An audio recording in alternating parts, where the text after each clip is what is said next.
বীরভূমে দুবরাজপুরে পুলিশকে লক্ষ্য করে চালানো হয় গুলি। দুবরাজপুরে মাদক পাচারকারীদের গ্রেফতারের চেষ্টার সময় পুলিশ অফিসারের ওপর গুলি চালায় মাদক পাচারকারীরা। ঘটনায় ইতিমধ্যে মাদক সহ আগ্নেয়াস্ত্র এবং 3 জন পাচারকারীদের গ্রেফতার করা হয়েছে। এই ঘটনায় আইনজীবী তপন গোস্বামী কি বললেন, চলুন দেখে নেওয়া যাক।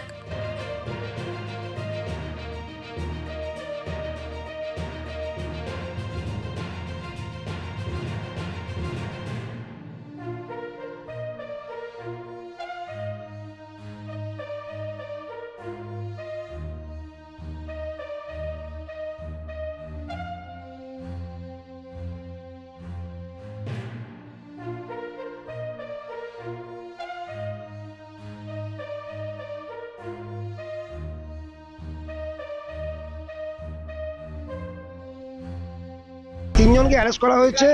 নাম্বার 1 হচ্ছে জিয়ারুল, তারপর হচ্ছে মুরতাজ আর ইসানুর। তিনজনকে গতকাল রাত্রিতে রাত তখন 12:25 বাজবে, সেই সময় পুলিশের কাছে ইনফরমেশন ছিল যে এরা অবৈধভাবে মাদক দ্রব্য পাচার করছে।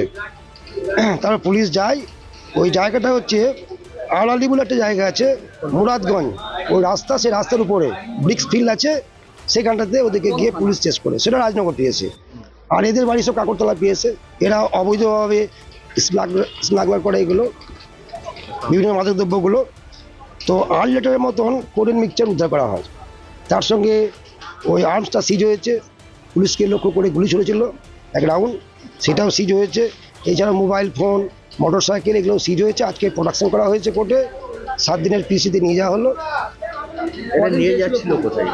বিভিন্ন জায়গায়, ঝাড়খণ্ড থেকে যাচ্ছিল, ঝাড়খণ্ড সাইড দিকে আসছিল কোথা থেকে?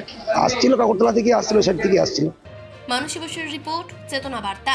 জেগে থাকে, জাগিয়ে রাখে।